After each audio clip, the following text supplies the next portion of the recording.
Hey fools. Welcome to the pod. Um, I I'm Julia. I'm making this for my friends mostly because I talk to my friends a lot and they'll be like, "You should start a podcast," because I would low key listen because I just yap a lot. And then also I would talk to my friends and there's sometimes I'd be talking to my friends and I'd be like, "We could literally start a we could be on a podcast right now because I'll just be talking to them. We'll just go through so many different things and make so many different good points." So I thought, why not actually do it? And so most of this will just be me with my friends, me making different podcast episodes with my friends mostly, but I'm alone today of my own choice. And so it's just gonna be me. And I'm gonna yap to you about a lot of things. I have a lot of things to yap about. I probably will not talk about most of them, to be honest. But I thought I should have a list of things, and if I get to them, I get to them. But first off, okay, actually, pop culture moment we can talk about here. Y'all seen Rachel Zegler's when she Kelly Clarkson Addison Rae? That was so fire. And I just like to take a second here and say I love Rachel Zegler, and everyone who's hating on her makes no sense to me because literally, why were you hating on her? They were all hating on her for the stupidest reasons, and I've always been a Rachel Zegler lover. I think that's how you say her last name. If not, I'm sorry, girl. Um, but I think that's how you say her last name. But she is so iconic, and I've loved her for so long. And seeing her do that, the second that I saw it, I was like scrolling on Instagram and I saw it, and I scrolled and I saw her, and the second that those lights turned on, I said, "Oh, she's about to eat the stage," and she did. She ate. She left no crumbs. So I like to just thank you, Rachel Ziegler. You icon. Oh, also, let's address it. Um, Yes. Okay, one, I don't know if you can see it on camera. I'm sure you can. I am burnt. Two, who asked you? And three, we're gonna ignore it. Okay? God forbid a girl, God forbid a girl with an Irish father tries to tan a little on a 10 UV, okay? It didn't end well for me. Okay, I've learned my lesson. I will not try and tan again ever. At least not this summer. We'll see what happens. Um I have so many things to talk about. None of which I'll probably end up getting to, knowing me. Um, okay, wait, what should I start with? Let's start with okay. Let me be. I feel like this is falling. Hopefully, it's not. Not my business if it is, I guess. Um, let's start because Pride Month just ended. Not to be woke for a second, but I'm gonna be the woker. I'm gonna be the woker. Um, Pride Month just ended, and I was gonna originally make this. I was planning on getting. It took me a second to get. I was gonna get my little mics, and it took me a second. And I've been busy, gal, so I haven't gotten a chance to sit down and do this. I was gonna do this at the end of Pride Month, so then I could, talk about this during Pride Month. But it ended, so now we're just gonna talk about it at the end, okay? And it's okay. It's okay. It's okay that it's dry. It's okay. Listen, it's okay. It's happening. Um, but I want to talk about the LGBTQ movies coming out right now because it's something that's been really exciting for me. I have been okay, so first one, okay, oh my god. So I think sorry, I have so many opinions. One, I actually okay, so as of right now while I'm filming this, Leviticus just came out. And I have not seen it, and I probably won't be able to see it in theaters, which I am genuinely devastated about. Like genuinely so devastated about. And the second that that gets on any streaming platform, you bet that I will be watching that immediately. I will immediately be watching it. Don't even worry about it. But I won't get to see it in the theaters, I don't think, which is really, really sad because I was really, really looking forward to that. But I'm loving the things I've been seeing of Leviticus, and I think it'll seem like a fire movie. And I'm a bit of a movie nerd, so if it's good, I will watch it and I will talk about it probably here, but it just may take me until it is no longer relevant. But I really enjoy it and it will always be relevant to me because I love any sort of gay media. And we're getting a lot of more gay media. But when I say gay, I do mean gay. Not just like LGBTQ plus in general, but specifically of gay men. Which is a whole nother thing. Because literally we have such issues with this. One of the reasons why I'm so excited for the Girls Like Girls movie that's coming out because we have such an issue with like sapphic representation, and it's such a like present thing in like our time. It's just such it's we just it's such an issue because we don't have we have so much gay male representation, and that comes from multiple things, in my opinion. A big thing obviously being we're a patriarchal society. So the men are on top. And so we just see most of them. And part of me doesn't like the fact that we're getting a lot of gay male representation because I don't really know how I can't like from what I have seen in my experience, my lived experience, which is obviously very different as a gay woman. My experience is going to be very differently and maybe not completely entirely accurate. But from my experience, I have seen a lot of like when a lot of times in my life and also that I've seen on media, when it comes to more conservative spaces, more spaces that where gay people are less accepted, gay men specifically are the ones where they're like, no, because with gay women, there's a big fetishization of sapphic love, and so when we have a lot of like when they see two girls kissing, they're like, that's fine because that's hot, but then when they see two guys kissing, they're like, now that's gay and that's gross and horrible. So part of me does enjoy the fact that we get more gay male representation in shows and movies because I am a very big believer that that progress starts through the arts. It starts through, I mean, obviously yes, protesting and it obviously like laws being passed and stuff like that is the big things, but in order to when it comes to normalizing things and making people less bigoted towards certain things, um, a lot of that, especially for the LGBTQ plus community, a lot of that has come out through media. Well, like rather that be newspapers in like older times or now in where most of the time our media is through yes news and representation from celebrities or athletes or famous people, but also like and there's news and stuff that comes from that, which is very helpful to have that representation. But also, a lot in the modern day, the way that we can normalize things a lot better is through TV shows and movies, films, um, and just pieces of art. Um, and so I really, really like, I just really think that it's important to have good representation in those things. And I firmly believe in representation in art and like through art and media that is digital media that is something that is very beneficial when it comes to normalizing things and has been very beneficial like just seeing gay people and lgbtq plus people exist in the media for so long has helped immensely to the movement to for equality and also for better normalizing lgbtq plus people in order to lead to less bigotry. And so I do enjoy us getting more gay male representation in TV shows and movies and actors and stuff because I do think that that is very important.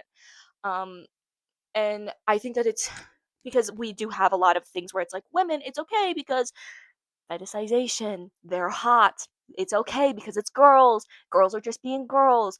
But whereas men, it's like gross because that's gay. That's gay, but a woman being gay isn't really being gay because it's whatever because we can fetishize that.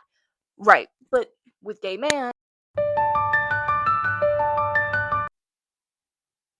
okay, I think it might be working. I think it might be working again. If that cut out at any point, I'm sorry. Just ignore it. Just ignore it.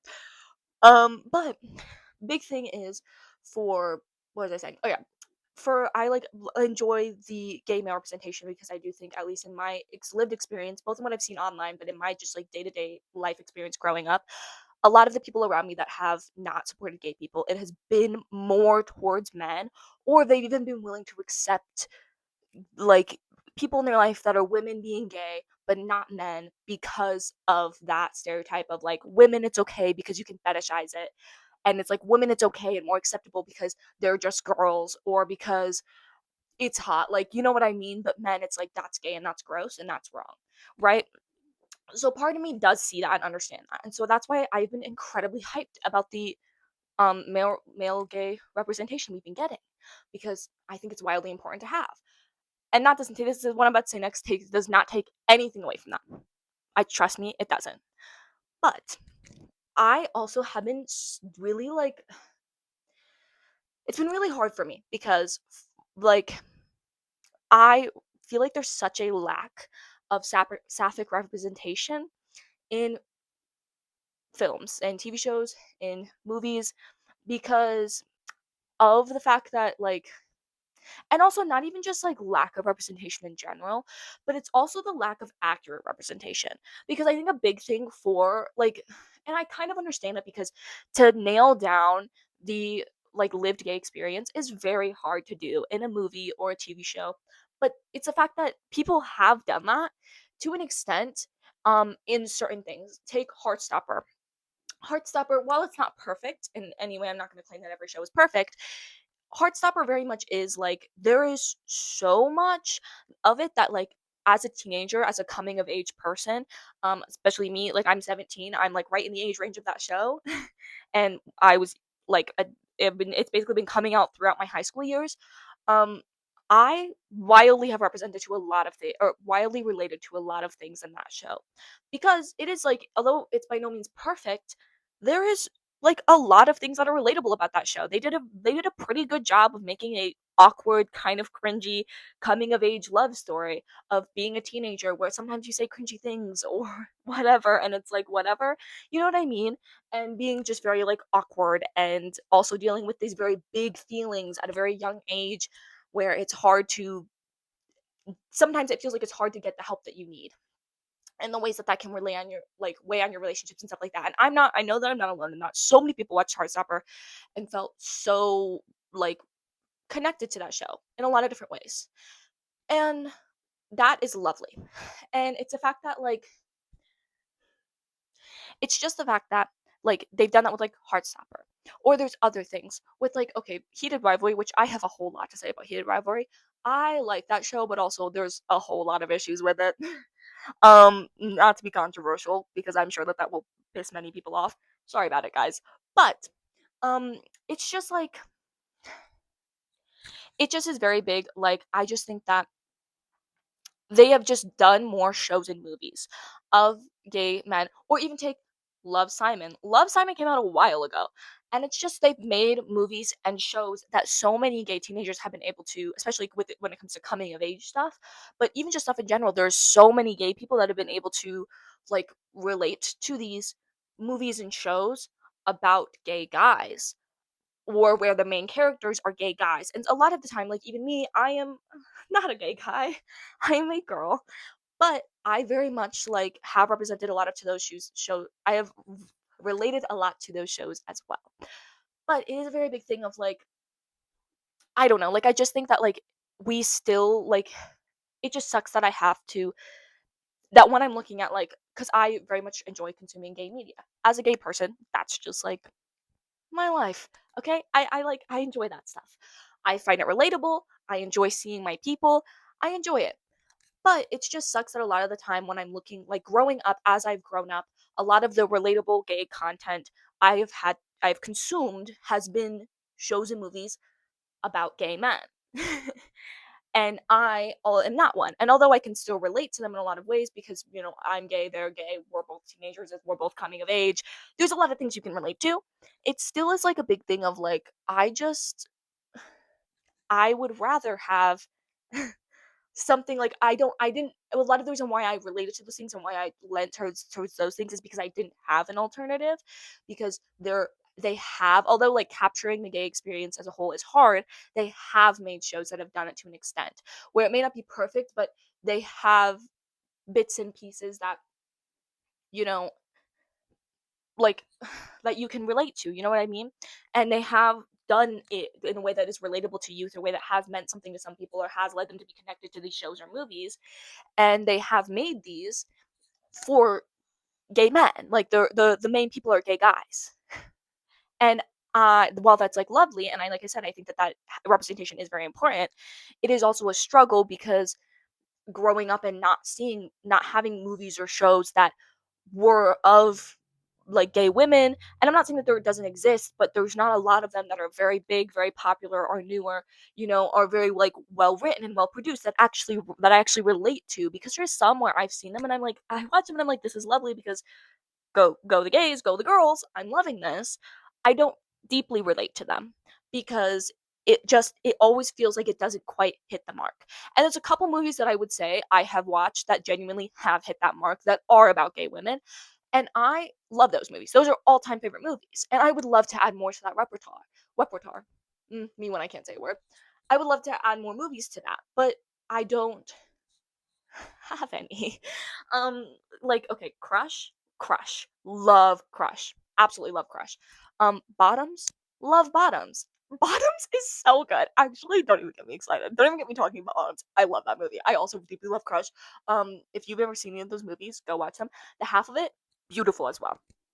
But I just think that, like, I don't know. I just feel like there's such, like, as much as we make strides towards having gay representation in films and TV shows, we also, it's harder because it's like for every stride we take forward, it's like it's it just takes even longer to get to us. You know what I mean? Like, it's like, okay, yes, we finally are having gay movies and gay TV shows, but it took way longer for us to get female-led gay movies and TV shows. Where, or no, I'm not talking about like female-led. There's a side gay character. I'm talking about main lead is gay.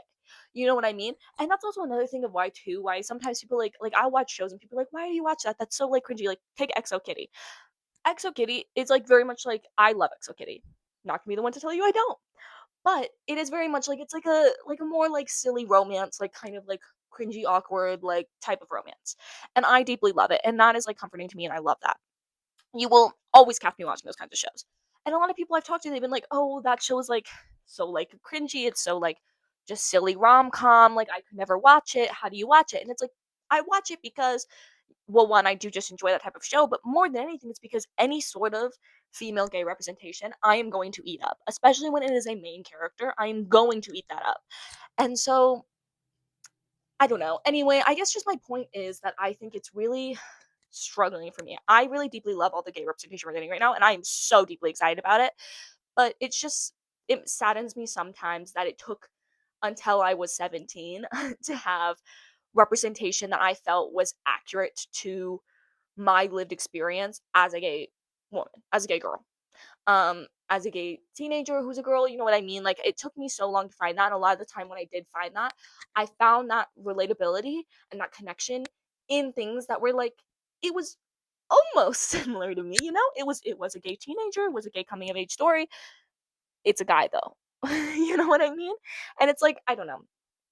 But this isn't to like diss on anything, any of like the shows. Like, it's just any gay representation is good gay representation. Well, no. I don't know if I would actually say that. Any good gay representation is just, I'm excited about, and is good representation and I'm happy about. But I don't know. I guess I'm just really excited that we're getting some more gay women in the media. And I hope that we will have more and more things. It's like how people are talking about how they want a female heated rivalry. I would really love that. Like, give me that. Give me heated rivalry. I will give me a female heated rivalry. I will eat that up. Make it sapphic. Make it Yuri on ice, and I will eat that shit up. You're not even ready. I literally would be psycho. Um, like, which, to be fair, we did sort of have that with Bottoms, not in the same way, but like we did have that competitiveness, that like strong woman type of vibe. Bottoms was just so funny. I just fucking love that movie. You will always catch me. If anybody brings up Bottoms at any point, you're gonna catch me smiling, giggling, kicking my feet. At any point. At any point. Actually, I've been thinking about how I need to do a nice rewatch. But, oh, you know what's actually my gay icons though? Okay, I don't know if anybody's gonna get this reference. Honestly, I'm a little sorry if you do. But Santana and Brittany, Santana and Brittany from Glee. Oh yeah, those girls were like, dude, they were like my end all be all. Like, Santana was my Beyonce as a kid. Like, swear. Everyone was sitting over here being like, oh my god, oh my god. And I was sitting here and I was like, look at Santana and Brittany. Look at Santana and Brittany. Which also, what does it say about me that I literally didn't know I was gay? And then I literally would sit there and I would watch Glee all the time, and I would specifically watch the episodes of Santana and Brittany getting together. Who was gonna tell your girl? Who was gonna tell your girl? I don't know, but they should have told me. Um. Anyway, that's my rant about sapphic movies. I don't even really remember what the point was all about, but just know I'm just really excited that we're getting more female representation, and I really hope that we get more and more and more female representation in the form of gay media.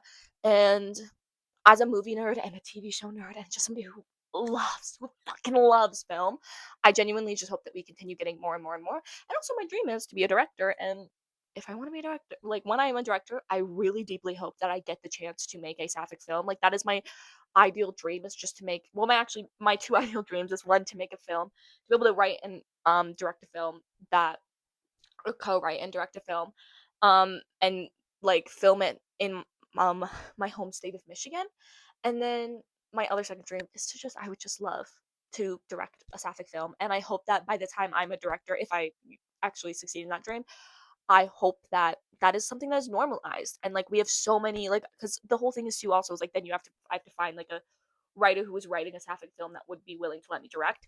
And I just hope that it's such a normalized thing by then, like both with not just like sapphic films, but just like LGBTQ plus films in general. I hope that they just like, I hope that it's so normalized that I just get a chance to like direct multiple of them, and I hope it's so normalized that I always see them, and I hope it's so normalized that like by the time I have my kids, like they don't see a LGBTQ plus film coming out and they're not like, oh my god, yay! They're like, oh my god, well, I don't have to see that one because it might come out. Another one is coming out next month, and I can just go see that one because that one looks more interesting. You know what I mean?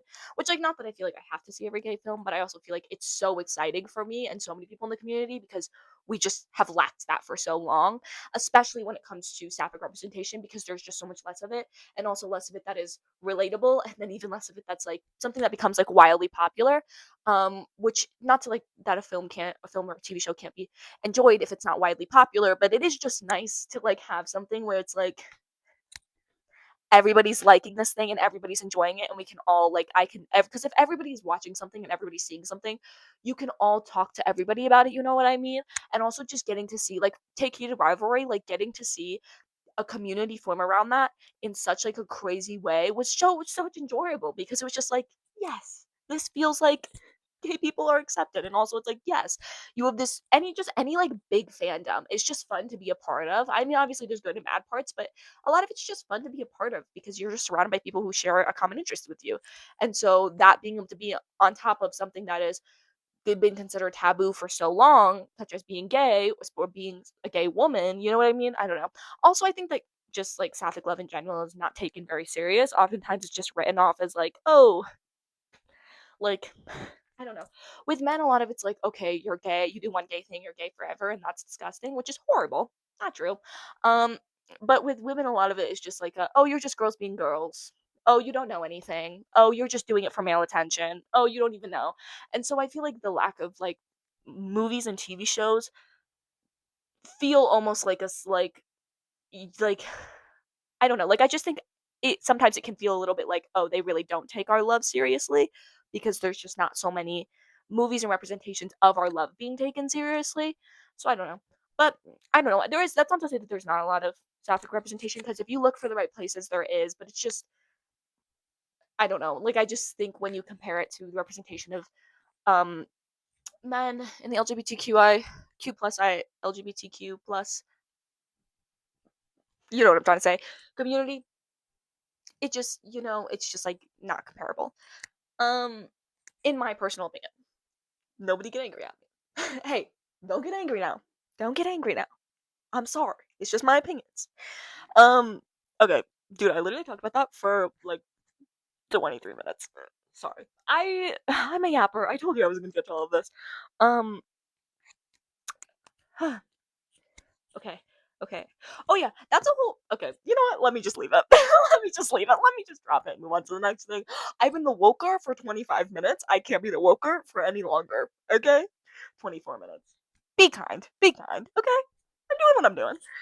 Um. Anyway. Oh, talking about movies in general though. Sorry, I'm a movie nerd, so most of this podcast today, while I'm left alone on my own devices, nobody else I know is really a crazy movie nerd, but I am. So if I get the opportunity to talk unbidden about movies, I'm gonna take the opportunity. I'm sorry about it. I'm sorry about it. But listen, so okay, yeah, dude, I don't know if y'all have seen the stuff about the new Spider-Man movie. Loving that. Loving that. Um, been deeply loving that. Um, I think it looks so cool and so interesting. Which also, okay, okay, get ready with me. Get ready with me. I'm gonna piss a lot of people off. Tom Holland is my favorite Spider-Man. I'm sorry about it. Oh, I'm sorry about it. Okay, I'm sorry, but I don't know what to tell you. It just Tom Holland Spider-Man just is so, like, I just love it. And it comes from a part, like, it's the same thing where people are like, oh, Toby, like, a lot of people whose favorite Spider-Man is Tobey Maguire's Spider-Man. It's because they grew up on Tobey Maguire's Spider-Man. And for Tom Holland Spider-Man, that's me. Like, I grew up on, like, it doesn't matter.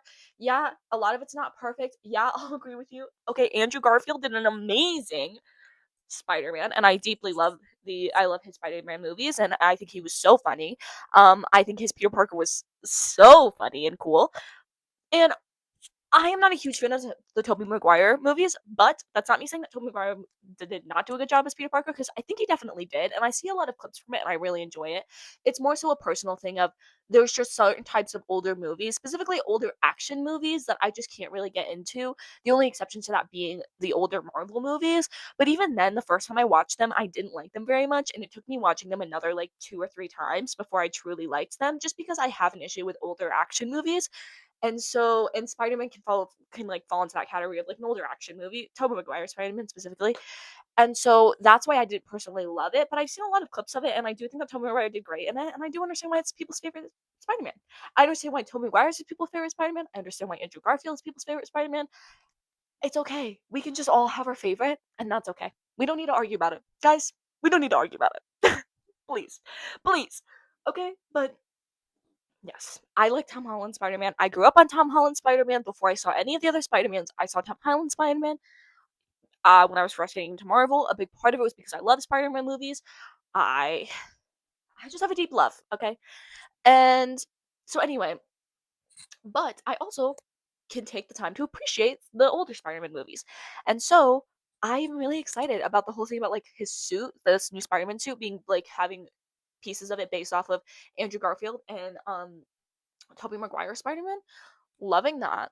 Loving that. Um, that's so cool to me. Also, Venom maybe being in here. Hello. Also, Sadie Sink. I love the actor of Sadie Sink. I love Sadie Sink, the actor. Um, loving her, loving her, loving her. And so I'm deeply excited. I'm deeply excited about this movie, and the trailer looks so good. Also, like everyone always says, the best Spider-Man movie is gonna be the movie where Peter Parker is going through the most bullshit, where he's having the worst life. That is always going to be the best one. And it's unfortunate. It's unfortunate. It's unfortunate. But it is true. It is true. And there's nothing I can do about it. So, I'm sorry, but what do you want me to do? Um, I should drink some water. But also, I just think, like, I don't know. I'm just so excited for it. It's like, it's going to be unreal. I'm so excited for it. And the trailer looks beautiful. MJ and Ned better start remembering him because it's so sad. Oh yeah, and that's another thing. Everyone's talking about how sad it is about MJ not remembering him. It is so sad. Don't get me wrong, so sad. But it's also the fact that no one's talking about how the fact that it's so sad that Ned doesn't remember him. Ned was his best friend. Ned was his goat before MJ even ever came into the picture. Rose before hose. JK, I love MJ. I love MJ. And I would be devastated if my girlfriend didn't remember me. But so I understand the sadness about MJ forgetting Peter, because that is devastating. But also, don't forget about my boy Ned. I feel like Ned has always somehow been underrated, even though he's like literally the main, like he's like the main side character. Like he's the main guy's best friend. He's literally his right hand man. And everyone's like, kind of underrating him. And it's always been really sad. It's always been a thing throughout all the movies. Literally, it's like always like, oh my gosh, MJ and Peter, oh my gosh, Peter, oh my gosh. And then no one ever talks about Ned. And I'm like, bro, that's my boy. That's my goat. My goat, Ned. Ned. I don't know if I know Ned's last name. Okay, not me calling him the goat, and I don't even know his last name. Is that bad? Maybe. Okay, okay. Listen, do I know MJ's last name? No. I actually don't think I know her last name. Is just J Jones? I know there's Jones. I think it's something Jones. Is Jones her last name, or is that her middle name? I don't know. These are questions. These are things I don't pay attention to. Okay, it's okay. Um, it's okay. It's okay. It's okay. Anyway, excited for the Spider-Man movie. Mad excited for that. But ooh, something got stuck in my throat. Um, but no, so excited for the Spider-Man movie. So hyped for that. Will be seeing that in theaters, or else you will catch me climbing up to the tallest building, and you will be meeting me at the sidewalk. Like, there's no way. I will be seeing that. I have to. I am so deeply excited for that. I also have a lot of opinion about Marvel movies, but I feel like I can't spend this entire time talking about movies because that does feel like a little bit evil. Um, just a wee bit evil to just sit here and talk about movies the whole time. I don't know if anyone else would find that as interesting as I would, but I can talk about something else to slightly move away from. Oh, but there's so many things I have to say about movies. It's okay. It's okay. You know what? It's okay. It's okay. Not everyone needs to hear my opinions about movies. It's okay. It's okay. I have some opinions. Oh, but one last thing I do have to say. Okay, about one last movie thing I do have to say. Because I just have to put this out there. Okay, I watched Iron Lung, okay? And no one else cried at Iron Lung except for me. And everybody I've talked about it have been like, oh yeah, it was like a fire movie, it was an amazing movie. Pretty universally like a good movie, everyone likes it.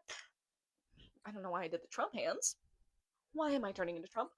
But, oh my god, it's the sunburn. I got red, he's orange, bro. We're both in the warm family. It's the difference is he could actually tan. Maybe it was spray on.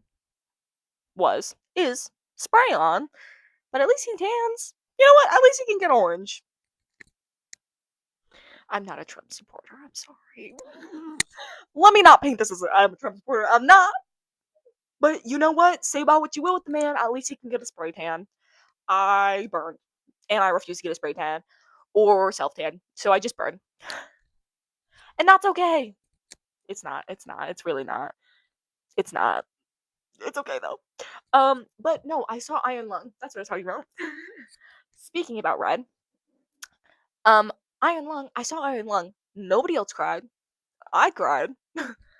I cried. No one else cried. No one else. I and everybody I've talked to about it, they've all been like, "Oh yeah, it's a great movie," and I've been like, "Yeah." Did you cry? And they're like, "Girl, what are you talking about? Why would I cry?" What do you mean why? And it's like not even the fact that they're like, "No, I didn't cry." It's the fact that everybody's like, "Girl, why would you cry?" So it's okay. Apparently I am crazy and I'm psycho and I just be crying and no one else be crying. But literally everyone was like, every day I've talked about it, it's literally been a not even just like a no, I didn't cry. It's been a no, I didn't cry, and why did you? But I cried. That movie was so incredibly deeply sad to me, and I have a few reasons of why I think it is. One, genuinely, as far as like, I don't know, I don't think it's considered. I guess maybe it might be considered a horror movie. Just as far as like suspenseful movies go, or like horror movie type, anything like slightly scary goes, or disturbing like type of movies go, there is one way to get me like fucked up over a movie, like genuinely, and it's suspense. I have such a deep like issue with suspense. And it's not that like not an issue. Like I will watch suspenseful movies and it's like fine, I enjoy my time, but genuinely like nothing gets me terrified like suspense. Like any sort of horror movie or psychological like messing with you movie, anything like that, the only thing that can really ever get me, like if I watch a horror movie and it's just a bunch of jump scares, I'm like, oh yeah, this is like not that scary. If it's like a bunch of like things, it's like, oh yeah, it's not that scary. But if that is suspenseful, if there is a lot of suspense, your girl's tweaking. Genuinely, I'm tweaking out. And so I freaking watched this movie, okay, and this entire movie is just like suspense, literally. The entire movie is just suspense. It's just so suspenseful, and it's so like, oh, what's gonna happen? What's gonna happen? And it's I described it as like it's very much an impending sense of doom. Like the whole movie is very much just like this giant impending sense of doom. Like any minute something horrible is gonna happen, and you never know when. And it's just like you can feel that it's gonna end horribly. Like that's which is also one thing. Like amazing job, directors and writers, because that movie directed beautifully, beautifully, and written beautifully, beautifully. And yeah, I just like the entire time I literally spent being like just an impending sense of doom and being like, I think this is not going to end well. I know this is not going to end well. Somebody help. Also, sorry if I sound congested. It's allergy season, bro. Been sneezing all day. Don't even talk to me about it. But anyway, no, literally, that movie, I cried so bad, and I think it was literally just because there was such an impending sense of doom and such a anticipation, level of anticipation the entire time, where I was just like, what's gonna happen next? Something bad's gonna happen. Something bad's gonna happen. I know it. I know it. And it was just like I literally just had like it was like a pit in my stomach the entire movie. And I think that at the end, I cried partially because just like I had such like a built up emotion of impending sense of doom and just like pit in my stomach for so long that at a certain point I had to like let out all of that like built up emotion that I've been building up through the entire film. And so I think at the end, when it was finally like ending and I could tell that it was ending and this is the end, and like this impending sense of doom I've had this entire movie came to this one moment where this was the doom. Like I have this like impending sense of doom, and this was the doom. Okay, this is what I was feeling. Okay, this is what the anticipation was all leading up to, and I think that like once I was in that moment and that was happening, I was like okay, and like all of my emotions just came out because I had just been like so built up and strung out this entire movie. Um, there's cars passing. I don't know if you can hear that, but I was just so built up and like there was just so much like tension, and all of that tension had to go somewhere. And so once I realized like this is the end, this is what all of it has been leading up to, all that tension released and I just cried. And I think that's a big reason why, but also because and also that is a big show of how good that writing is because that literally is the first time that I've ever felt like that watching a movie. Genuinely, probably my favorite movie in my life. I will never watch it again. Because genuinely, that shit messed me up. That shit messed me up. It just yeah, that movie messed me up so bad, and I don't know. It genuinely probably my favorite movie ever. I will never watch it again. I will recommend it to anybody who has never seen it. I will never watch it again. Cuz I just like can't do it. And genuinely it was like a life-changing watch. I've just never felt like that before in a movie before. Which really shows you how good the writing is that like I was just so anticipation and just like strung out that like it literally made me cry at the end just as of like a release of like I've been holding in all this emotion because I just like have been feeling like something horrible is gonna happen. You know what I mean? Um. So anyway, but also kind of spoiler for Iron Lung. Sorry about this. This is next part is gonna be really a spoiler. But also the entire film is like basically about like it's basically like showcasing the never-ending struggle of humans and the like fighting tooth and nail like the abominable human spirit like literally like it's all just been like about like the resilience of the human spirit and like the entire movie it's just basically again and again and again and again time over time showcasing just the like resilience of humans and the hunger to stay alive and the hunger to help and the hunger to push through and like just genuinely like just the hunger to be alive. And we just see that throughout the entire movie. The entire movie is just basically like if you strip it all back, like at least what I was taking from the movie, which I'm sure is very different to what a lot of people took from the movie, but that was like what I could think about. The entire movie, I was just thinking about how like it literally is just this like it's literally just showing again and again and again human resilience and the hunger of the human spirit to live, to be alive, to persevere, to keep going and how sometimes if you are strong enough, if you have a strong enough mind, it is so hard to like break somebody down. And so I don't know, like I just was watching that throughout the whole movie and nothing is going to break my heart more than like seeing that human spirit crushed, seeing especially after this whole movie it's just a building up again and again. Like every time that you think Simon, I believe is the main character's name. You're learning I'm bad at names. Every single time that you think that Simon is going to give up, every single time that you see him struggle, every single time that you think this is going to be the minute, this is going to be the moment that the human spirit gives up, this is going to be the minute that it finally breaks him down, he gets back up. He pulls himself together. He ties off his wounds. He locks in. He goes, this is not going to be the moment that this breaks me. This is going to be what helps me get for it. I will survive. I will be better. I will live. And then he doesn't. And is that not just devastating? To just see somebody like refuse to be broken down and to try again and again and again and refuse to give up to then finally have it all come crushing down on their head and they no longer have an option. It's not where they're faced with this choice where they can persevere, they can push through against all of the odds or not. It becomes a thing of they have pushed through against all of the odds, and now they don't get that choice anymore. Now the odds are decided. Now it's not him, it's not you can push through, it's not you can persevere, it's you're dead. You're done. There's nothing you can do. This is it. This is it. And that's just so sad. And that's so devastating to me, especially when throughout the whole movie you just see again and again and again this representation of him refusing to give up, of Simon pushing through, of him going again and again and again, and then finally you just he can't. He doesn't have an option. It's it. It's done. It's over. And also in a really, really disturbing way. And so it's like not only does he end up dying despite trying so hard not to, despite literally putting every single ounce of himself, pouring it into not dying, into living, into surviving, he does die. And then he dies alone. And then he dies in a disturbing, horrible way. And it's just like, I don't know, it just was so devastating to me. And I guess it wasn't devastating to anybody else. And like I even said something to because I went with my brother and Lacey, and like I said something to them, and I was like, was that not sad that he just dies at the end? And they were like, well, yeah, I guess it's kind of sad, but like there's hope. And I was like, it's not about the fact that there's hope for humanity at the end. It's about the fact that like it's not like I didn't get attached to humanity. I got attached to him.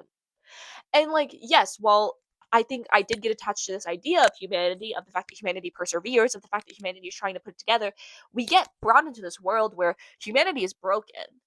It's not humanity that I'm attached to. It's not me watching people try. Like, yes, people are trying to save humanity. That's what the whole movie is about in a way. I'm not attached to humanity. I'm brought into this world where the world is broken. The world, for all what I know, is broken beyond repair. I'm not attached to the world. I'm attached to the person in front of me. I'm attached to him. I'm attached to his story. I'm attached to his resilience. I'm attached to his personality. I'm attached to him. I'm not invested in if humanity lives. I'm invested if he lives. And to see him struggle and struggle and struggle again to live, to not die alone, to not be alone, and also, worst fear, dying alone. Wouldn't love that either.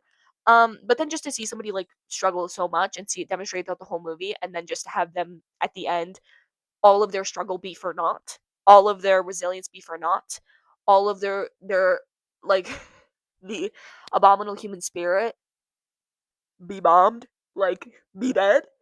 And then also they're dying alone in a horrible, horrible way. It broke me. It broke me. Sorry, call me emotional, but I cried. And not only did I cry, I like genuinely like heaving sobbed cry. Like not like oh few tears. It was like I was going like crying. Okay, like crying. Like bad. Like bad. Like bad. Um and so yeah, I was crying. And then it literally yes. And you know what? Yes. Yes, it did ruin my mood for the rest of the night. In case you were wondering, yes it did. Yeah. The rest of the night my mood was ruined. I was in a bad mood. I was sad. I was devastated, and it's also during this time when I was like, I decided I wasn't gonna go into because what I'm going into college for, not that any of you care, um, is for, um, I believe the full title of my degree is digital media and television production and directing, or maybe it's just digital media and television production. I think it's just digital media and television production. But that also involves like directing and stuff. And I had decided that I wasn't going to go into that at this time. I had decided a little while earlier that I was going to go into forensics, that it was a safer bet, that I would be paid more, that I'm not going to follow my dreams. Whole thing. Whole sob story. And anyway, I decided that I wasn't going to do this. And then I saw this awesome movie with beautiful writing, beautiful production, beautiful directing, just like genuine, like the stuff of like I could only ever fucking imagine of having a single hand in a movie that good. Like that sucks you in so well. And I don't know. So and especially the directing of that movie is just so good. It's just so beautiful. And I had decided that I wasn't going to go into that. I wasn't going to be going try and be a director, which also with my degree, I don't even if directing doesn't work out for me, which let's be real, probably won't. But if that doesn't work out for me, I also will have a multitude of other jobs within the film industry and also if I can get into film industry, but even if not, like, I can also still be, like, a video editor, or I can film ads, or I can do stuff like that. Like, it'll cover a lot of bases, so I'll be basically guaranteed to get a job, even if I don't make a whole lot of money. I'll be guaranteed to get a job just because it will genuinely cover so many bases. Um, but well, not guaranteed to get a job. No one's guaranteed to get a job, and also with AI, who knows? But I will definitely like I'm more likely to get a job honestly than in forensics because forensics jobs are kind of hard to get. And so I'm more likely to get a job in that with that degree anyway because it just covers so many like different parts of the field. Um but obviously peak dream is being a director, and I decided that I just wasn't going to go for that. And so I was also devastated. So I cried because there was so much anticipation going on, and I just had to release the emotions, and also so much impending doom and so much anxiety and stress the entire movie that I just had to like, oh, I dropped it. I just had to like let it all out. Um, and then also I cried because literally just watched this guy this entire movie just try and persevere, and I just watched him fail and die a horrible death. Okay, so I was saddened. I was saddened, and then after that, um, I finally got myself to stop crying, mostly because I was being laughed at because Lacey and my brother laughed at me. So after I got over that, I stopped crying. But then my night was still ruined. One, because also obviously I just been going through such intense emotions for that entirety of that movie, and then finally release them at the end, and then had to compose myself. So just general like high emotions. I was just like done for. Okay, I was just done for the day. Okay, but also my emotions like I was so sad because I was never gonna have the opportunity to direct something like that. I was never gonna have the opportunity to be able to do that, and I was just never gonna have that opportunity. And it made me really sad. I was really sad. God forbid a girl. Because I was never gonna have that opportunity to direct something that beautiful. I was never gonna have an opportunity to play a hand in a movie that beautiful, in a movie that sucks you in that way, in a movie that was so immersive and just beautiful in any way, even if I wasn't a director, even in a small way, like anyway. I wasn't gonna have any hand in that in a movie like that ever. And I was just like faced with that reality where I was like, this is just gonna be the rest of my life is gonna be watching movies and then sitting there and thinking about the fact that I will never have a hand in that, and that I could have if I had chosen differently. And it was rough. And it was actually one of the that like thinking about that night, which I cried about it later that night, I believe, and I think the day after. Um, also, for the record, I don't cry that much. This is gonna make me sound like an emotional mess, which if you do cry a lot, good for you, because that it probably means you're doing something right. To be honest with you, at least that's my philosophy, which is maybe a flawed philosophy, but one I have nonetheless. Um, but I did not. I don't really cry much. Especially not about like certain things. Like if I cry, it's usually like okay, something horrible happened in my life, and then it's like okay, I get to cry about this one. Um, but that was I don't normally cry, and also about movies and shows. I cry at movies and shows a lot, and occasionally books if I get invested enough.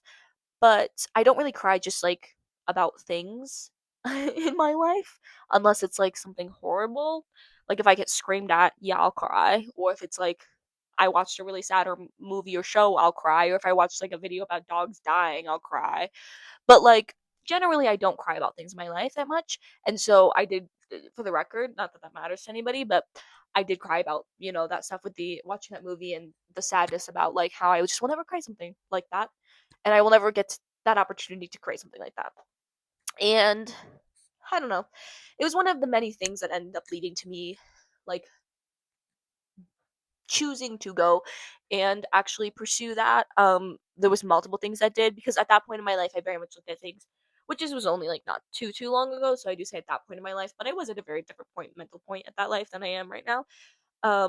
But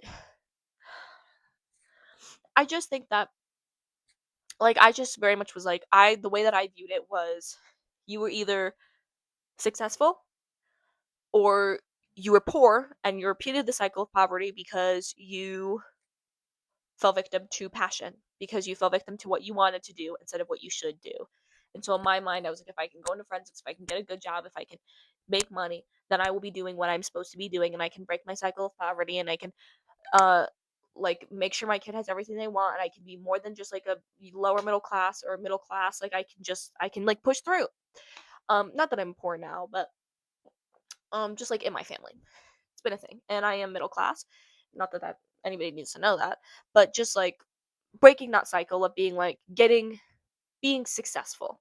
You know what I mean? Like not having to worry about money, having what I want, making sure my kids can have what they want, make sure I can go on to like summer vacations and do things like this. Like typical like what you dream about being able to do as you're when you're a kid that can't afford those things, or in a family that can't afford those things. And so for me it was like either I did not necessarily what I wanted to do, but a job that I would be okay doing for the rest of my life, but it would not be my passion, and I make a difference maybe working in forensics, and I get a good job and I help be smart with my money, and I, you know, have this good life for my kids. Or I fall victim to passion and I do something that is maybe not the smartest, maybe not the best, but is what I want to do, is what I pursue. And there was also the thought of, well, my dog is snoring. Sorry if you can hear her. But also like the thought was, well, like do I set the example for my kids that to follow your passions? Like, do I set the example for my kids to follow your passions?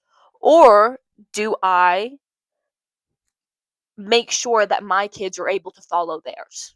You know what I mean? With as much help as possible, with as much likelihood to succeed. Do I demonstrate for my kids? Do I show them through demonstration to follow your passions, to do what is right? Or do I try and choose a path to ensure that my kid will be able to have the resources to follow their passion at whatever age they choose, whatever passion they choose. You know what I mean? And so that's kind of like where I had landed and where I was kind of stuck in. And also where I very much looked at it of like passion became not something that was good, but something that you could fall victim to, something that would tear you down, something that would lead you astray, lead you away from success. Like it was something that tempted you away from success. That's what passion was to me at the time. And then I kind of thought about it, and I kind of like went back and forth for a long time, and there was a lot of things that I think happened that was like signs to me. Um I'm kind of like back and forth on religion stuff and beliefs, but what one might say was signs from the universe. What I might say, to be honest, depending the day. Um I just had a lot of signs, and I was like, well, these things keep coming up again and again and again. Once I like fully set my heart on the fact that I'm just gonna do whatever it takes, go into whatever career it takes for me to be successful and make money, that I won't follow my passion, that something comes along and it stirs it back up. You know what I mean? Something will come along and all of a sudden I want to follow my passion again. Or something will come along and it'll show me how good it could be if I followed my passion. Something will come along and it'll reignite that little flame in my heart that burns every time I watch a good movie or a good show, when I look at the way it was directed, or every time I hear a director interview, or every time blah, blah, blah, blah, blah, so on and so forth. And so I kind of had the thought of like, well, apparently I had the thought to drop my mic. I had the thought, well, you know, it's hard to get a jobs in forensics. There's not many other like types of jobs that would make me a lot of money that I would genuinely find enjoyable enough to do for the rest of my life without hating myself. And that was one thing. I wasn't gonna get a job I hated. It was just gonna be a job that I could deal with. Um, so then I thought, well, I might as well just go into. I looked into the university I was planning on going to. I looked into their degrees for the arts, for directing, for producing, and I found this one thing, and it covers so many bases that I will probably be able to get a job with that degree. Whether it'll make me lots of money or not is up depends on the job. It's up for debate, but it is a job. I can probably get a job that will probably make me money, and I don't know. I just was like, well, this is what it is. I think I'm gonna go into my passion, but it was multiple like different like signs that just kind of led me in that direction of like things coming up where, or like there was this thing where I went to this choir concert and I saw this really beautiful song, and when I heard about what the song's meaning was, and they told me it's about this guy who basically like pushed through his grief to pursue um his like passion, that he found his love in his passion again despite grief like turning him away from it and almost preventing him from doing so. He persevered for his passion, and he created this beautiful, beautiful piece, which is very famous, and a lot of people sing it. It's very beautiful. It's one of my favorite choral pieces I've ever listened to. I don't know if that's right, choral. I don't know. I'm not choir. I can't sing for crap. But um it just like had lots of like, I don't know, it was just like a very beautiful piece. And it was about this guy who just like he persevered. He went through this horrible, horrible, devastating thing. His choir director got killed in the choir room. And it was just this devastating thing where he found this safe space and it got ruined for him, and it led to so many negative emotions, and it was about him pushing through his grief. And then he dedicated this thing to his choir director, this art piece, and it was so beautiful. And it was just like he didn't give up. He persevered for what he loved. He didn't give up. And then I'm going to give up when nothing even happened to me. Like, I'm going to give up on my passion. I'm going to give up on the ways that I want to speak. I'm going to give up on the ability to create something maybe half as beautiful as his piece that he created. And I don't even have the grief preventing me from doing it. The only thing standing in the way is myself. Just me. And it was like that, and then seeing Iron Lung and being devastated by the fact that I would never be able to direct something as beautiful, and just like a multitude of other things. And it was just like lots of like little moments like that would happen that like brought me back, that like sucked me back into this headspace of like, I'm gonna give up my dream, I'm gonna give up my passion, and I hate it, and I feel horrible, and I hate it, and I hate it, I hate it, I hate it, dude, literally. And so I just like was like, well, then I'm just gonna do it. And so now I'm going into that, and it's low-key beautiful, and I had a lot of signs of the universe telling me to do so, and I feel way more at peace and aligned with myself since choosing that. And honestly, I even get by myself being, I've always dreaded graduating high school, because as much as like I don't want to be stuck with these people forever, it's like a thing of like bro, she's snoring so loud. I don't know if you can hear my dog snoring. She's snoring so loud. So atrociously loud. Sorry about that. I would wake her up, but it feels kind of evil. Um she might be dreaming though. But um anyway, just like I decided that, you know, it felt atrocious to not follow my passion, so now I'm going to follow her. And I'm now excited for graduating high school because I I'm scared still because being an adult is scary, that thought. But I'm excited because I'm going to get to grow. I'm going to get to do something that is, you know, beautiful, and I'm going to get to, I don't know, I'm going to get to do something. It's going to be beautiful, and hopefully I'll get to do something, and hopefully it will be beautiful.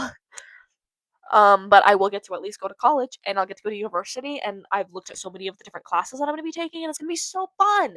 I'm so excited because I'm doing things that I actually genuinely will enjoy. Like, genuinely jumping for joy because I'm doing something I'm going to have fun. And there's so many cool classes. And then there's at the end, there's a 6-month long internship, and I'm so excited to get that experience. It's going to be beautiful. I mean, obviously, it's not going to be for another 4 years because my degree is about 4 years long. Um, Sorry about that one, champ. I paused it and then it didn't unpause, it just left. Um, I'm Leon. I also am probably gonna be wrapping this up anyway soon. I ended up yapping about movies and stuff way longer than I thought I was gonna, so sorry about that one, champ. If you guys don't enjoy movies, I'm sorry. Um, or gay people. If you hate gay people, also sorry, because the first like 20 minutes, 25 minutes of me was just talking about gay people, so sorry if you hate them. Not actually. Don't watch this then. Sorry. Oh, my dog is angry. But yeah, because I gotta wrap this up soon. But I guess I'm gonna probably talk about one more thing if I just don't talk about it for 30 minutes. Feel like I talked about 3 things this entire podcast, and I just literally yapped for an hour long. Oops. Oopsie daisy. Um. What should I talk about for my last thing? Wait, guys. Oh, bro. Okay, let's talk about feeding our soul, and I'll try and keep this very quick. But this, I think, is a good like thing to end on. Um, but I've been very much prioritizing feeding my soul because you know how I got it from like this one, you know, the TikTok trend that happened where they were like, steak and potatoes may feed my body, but something feeds my soul. You know what I mean? Insert whatever feeds your soul.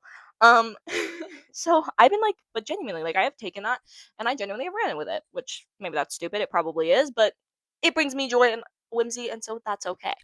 Um, but Genuinely, I really have loved just trying to pay attention and trying to feed my soul.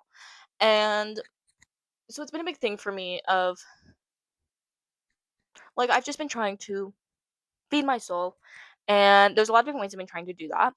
And just anything that like fills my cup, that feeds my soul, that speaks to me, that brightens me as a person, that makes me feel more like myself. And I've just been really prioritizing that. And I think that it's a really good thing to prioritize. And since I've been doing it, it's so weird because part of me has been like like having to grapple with the fact that as I get older and as I get more responsibilities and as I become more of an adult and as I have to eventually get a job and do all these things, which I also have not had to do as yet in my life that I will do, have to do when I'm 18. Um, I have like, and I've especially been grappling with things more in general, just because of the fact that I'm going into my senior year of high school. I'm 17. Um, but especially like I have been grappling with this stuff, and the fact that I've been trying so hard to feed my soul has truly been something that I have really been thinking about is the fact that there's so many situations and so many things and so many parts of like living in a capitalistic society that truly take from your soul and make it more of a struggle to feed your soul, but which has been kidding me down a little bit. But I have been trying to focus on the positive, and I've been starting to think about things more and more that feed my soul and doing things out of my way. And I think one things I listed a couple things. Um, the importance and love for being a girl with girls, and I think that genuinely that is so true. Like the important, there's such an importance of being a girl with girls and being like, I'm just a girl. I'm just a girl. I'm just a little guy. I'm just a girl, and I'm just with my girls. And like genuinely, there is nothing more like heartwarming and more like fulfilling for me at this stage in my life as a teenage girl than just sitting here and being surrounded by me and like six other teenage girls, and we're just sitting here and doing stuff. We're just being goofy, or even if it's not six other girls, like if it's just like me and like my friend. Like I have this friend Sydney, which Sydney, if you watch this, hello girl.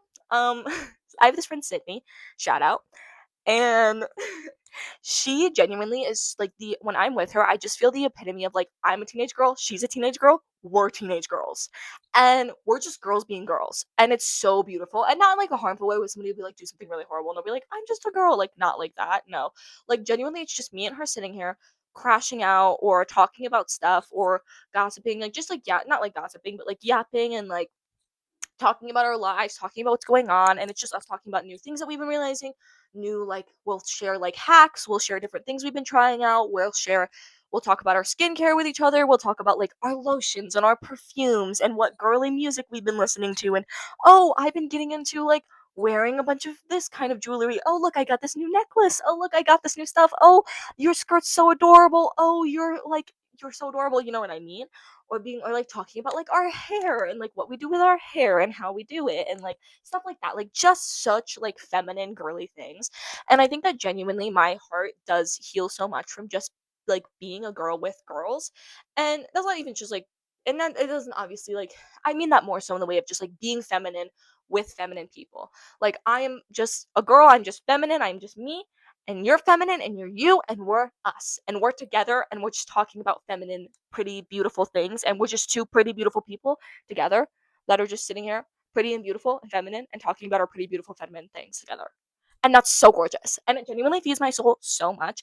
Like I never feel more full than like Sydney when I'm hanging out with her, and like we'll just be sitting here and we'll be talking about all our girly stuff, and we'll be talking about all this new stuff we realize, all this stuff. It can be like health things, like talking about like there's a lot of other like hormonal stuff that happens when you're a girl that affects you in a lot of different ways. We'll be talking about that stuff, or we'll be talking about like clothes and jewelry, or we'll be talking about books and poetry, and we'll be talking about stuff which also some of that stuff obviously is not inherently feminine, but we just talk about it in a very like girly feminine way because we're girls and we're feminine and we're together. And just feeding myself with that feminine energy is so nice and healing, especially because I think a lot of the times I try and dim down my femininity for the world around me. A lot of the time, like, or either try and dim down my femininity, or I find myself playing up my femininity as like protection, as a shield, because I like feeling like, oh, I won't be treated nice unless I'm dressing feminine.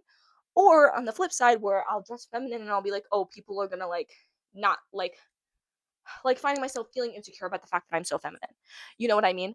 Or I am not dressing femininely enough, and then I feel insecure about the fact that I'm not feminine enough. It's like I find myself in these weird situations of feeling back and forth between my femininity. And so having somebody around you who really just makes you feel feminine, or having people around you who are just make you feel feminine, or make you feel, and it doesn't even have to be feminine. I think in general, like obviously that's like for me, that's what I found like makes me feel more secure, makes me feel more myself, makes me feel beautiful and great and lovely, and fills my soul, feeds my soul, fills my heart.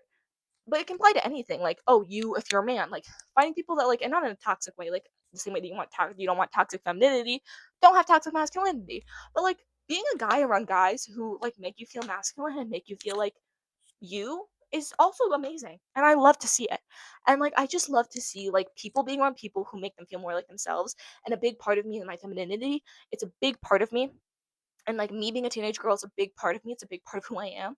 And I wear it like a badge of honor.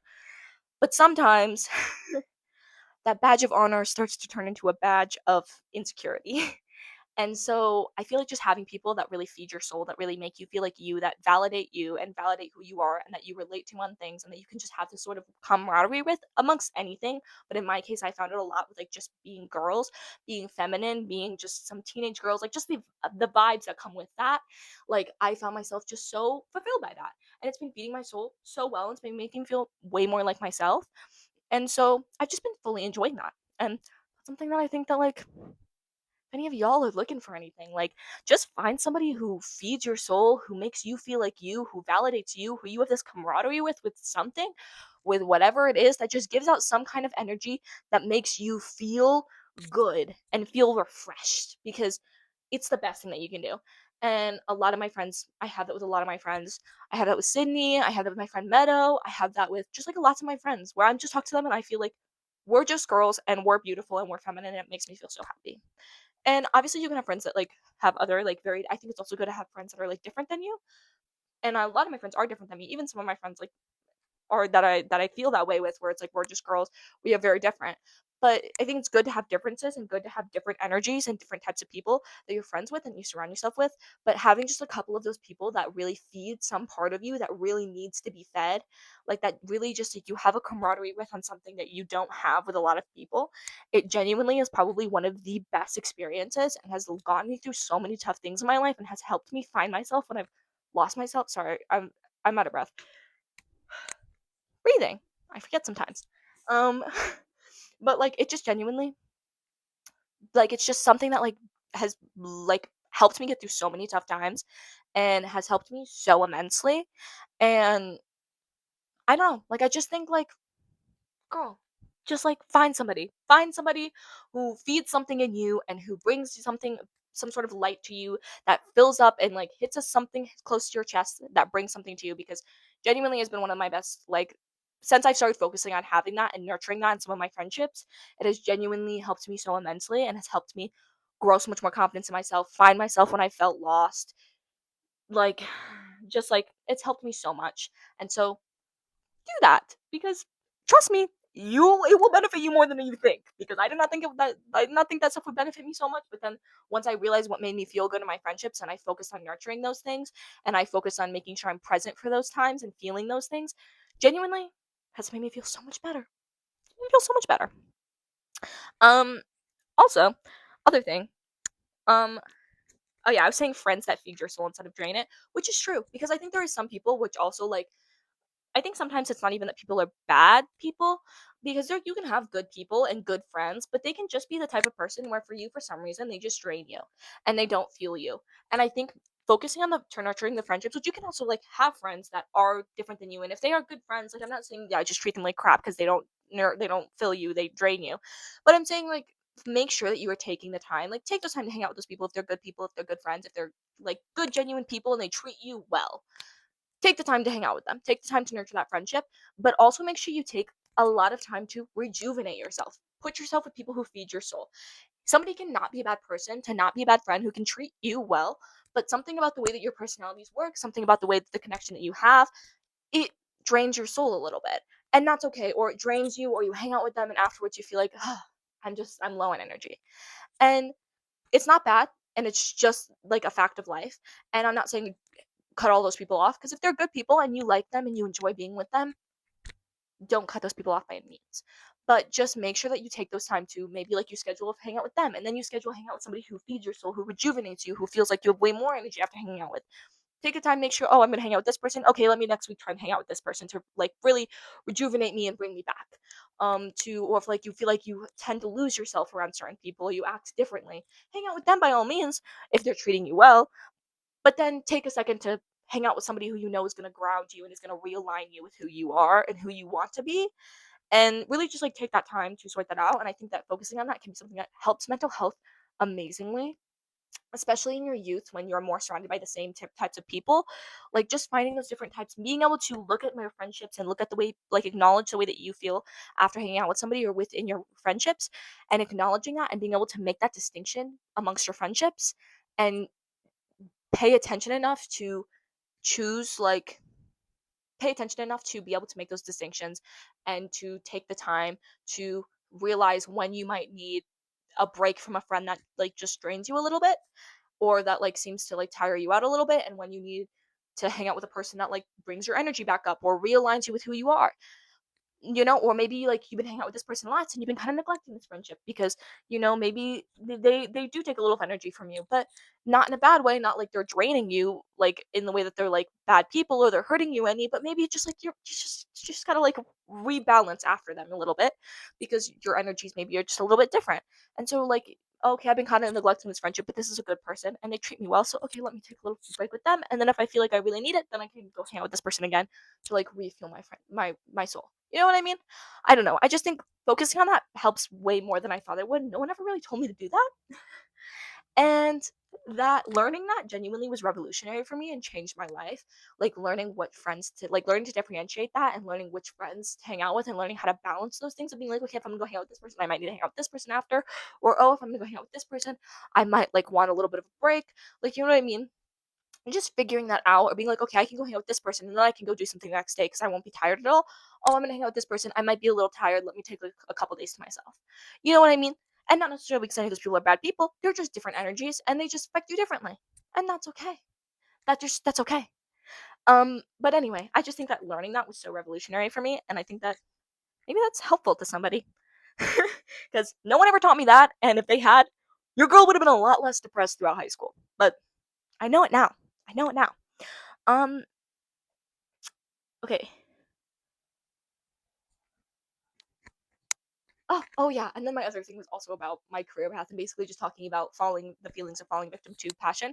And I do truly think, but more so like what I was saying with this one specifically was that there is just such a it truly does feed your soul to choose your passions and to exercise your passions and to nurture those passions, and also choosing to do that, or finding, and sometimes it can mean finding friendships or finding people that you can do those passions with. Like I have some friends, I'll write poetry with them, or I have some friends that I'll watch movies with. Like Meadow, I watch movies with her all the time. My friend Meadow, my friend Sydney, sometimes we'll write poetry together, or we'll talk about poetry, or we'll show each other a poetry, or we'll talk about, or we'll like she'll recommend me a poetry book.